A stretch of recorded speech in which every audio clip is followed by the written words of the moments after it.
Hello guys, how's it going? I'm Chase Lee and welcome to another movie review. On today's slate is the Fantastic Four reboot, remake, whatever the hell Fox is calling it nowadays. This is the fourth attempt at this franchise. Yes, I am counting the one from 1990 or the 90s or the terrible one.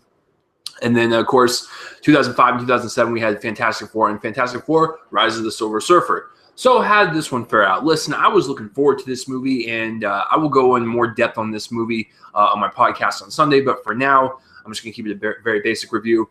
I had high hopes. I was really looking forward to it. Kind of disappointed.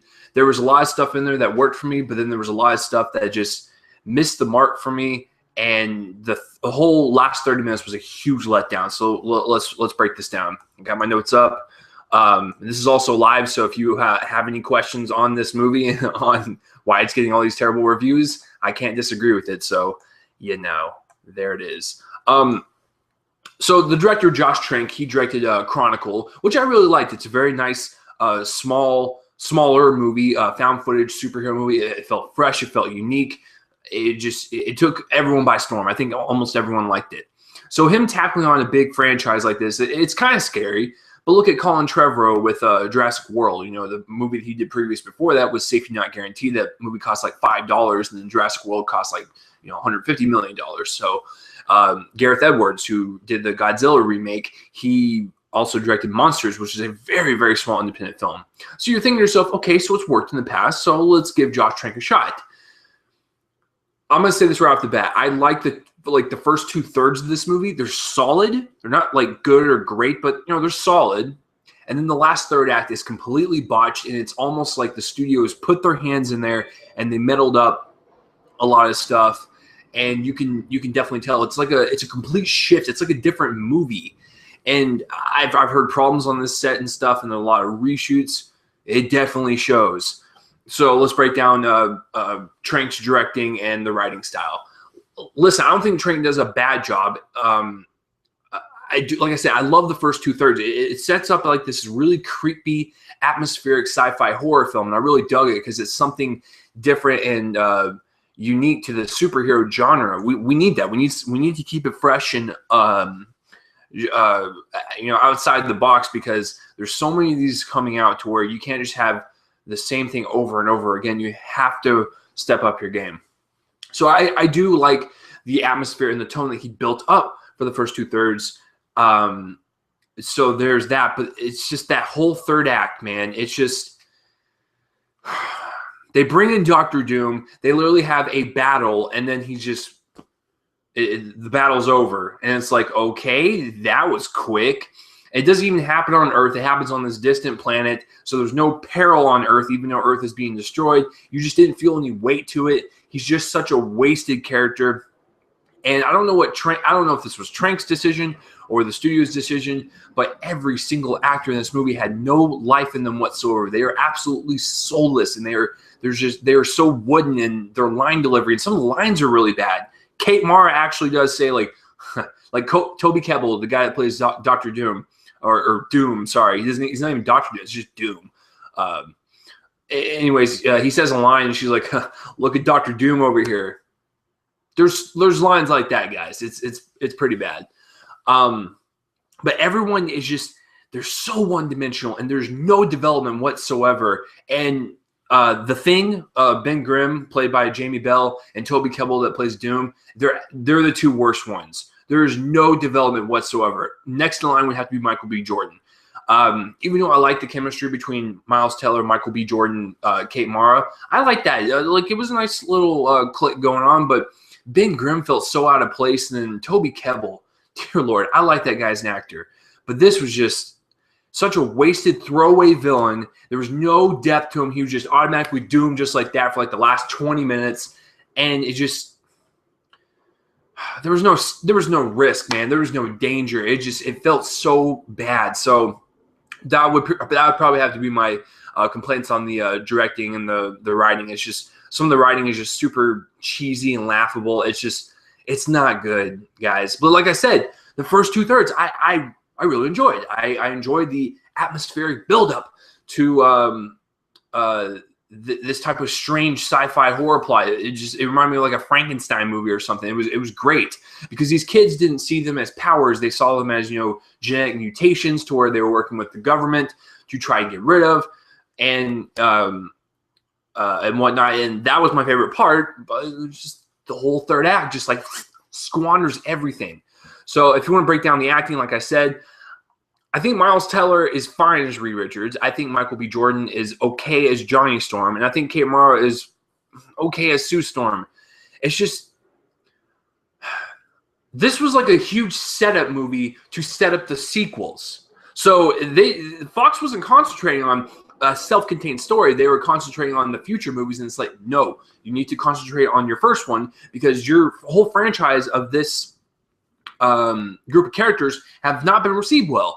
So you need to concentrate on your first movie and then let it grow from there. But everything was so rushed, and like I said, the acting was just very wooden with that just bad dialogue, and it didn't look like anyone cared. And every time when an emotional moment would happen, I didn't really feel anything because I wasn't invested in the characters, even though I did like most of the build up to it. So I don't know if that helps it. Cinematography wise, listen, like I said, in the build up, the first 2/3, there's a couple of cool shots that are really dark and creepy, and they got those harsh shadows and everything. It reminded me of a really cool horror film. It was really cool. I enjoyed it. But when these guys were on the planet, it was awful. Like, the CGI was awful. It was so bad. It reminded me of when Robert Rodriguez would do the Shark Boy and Lava Girl movie. That's how bad it looked when they were on their little planet and the CGI was like noticeably bad. This was pretty bad as well. Like it almost had the same vibe. It just took me out. I couldn't buy into it at all. I will give, if there's one positive I could say about the cinematography, every time when the Thing was in a shot, it looked pretty cool. I'm not gonna lie. Like his whole CGI get up was really cool. In action, it was cool. In the dark shadows, I really like that part, but there just wasn't enough of it because there was no development in any of these characters. They were just, everyone was stale. So that would be my cinematography. The editing and the special effects, like I said, the special effects are pretty bad for the most part. The editing, this is one of the only times I will ever say the movie needs to be longer. Listen, the movie is an hour and 40 minutes. And first of all, it's kind of boring in some parts. There's really nothing that happens that much. And I'm okay with movies taking a slow enough time to like develop character and garner interest in the audience, and then, you know, lay on an action scene at the end where it has emotional weight and you care about something. That was not the case. An hour and 40 minutes was way too fast but slow at the same time. It was really weird. So there's no pros about this editing. It is very choppy and it is very messy. So here's my constructive criticism for that. It needed to be longer. It needed to be 2 hours. I wanted to see more because it looked like there was a lot either cut out and there was a lot of reshoots and just stuff thrown in there. Nothing made sense. It was just all just uncohesive garble. And like I said, the last 30 minutes is just, it's so bad to watch. And the rise to doom, it was just so one note, and his motivation is so bare. I want to destroy the world. Well, that's really great, man. But could you describe why you're so evil? Like, you're just this pissed off person. That's all you are. And I wanted more of that. I wanted more of the Thing. I wanted more of the relationship between these four people because they spend most of the movie apart. This movie's supposed to be about family, right? Well, you know, they spend most of it apart. And so I really think this movie would have benefited from like 20 extra minutes. Make it a 2 hour long movie. Why is it an hour and 40 minutes? I thought to myself when I looked at it, I was like, ooh, that's a perfect time. It sounds like they really got this thing precise and on point. No, they don't. They need to stretch it out. Please, for the love of everything that is holy. Like, they were concentrating on so much on the further movies and the sequels. It seemed like they rushed everything at the end. That's why the whole last 30 minutes just feels so rushed and just feels so bad. It's one of the worst final battles I've ever seen. And it's one of the worst developments of a villain I've seen since Amazing Spider-Man 2 with the Green Goblin and Electro. So with that being said, I know it seems like I'm crapping on this movie a lot. Listen, I will continue to see the sequels. if they do. I don't know how this movie will do. I will continue to see what they do with this franchise because I want this franchise to succeed. But at the same time, they need to get their shit together for the first one.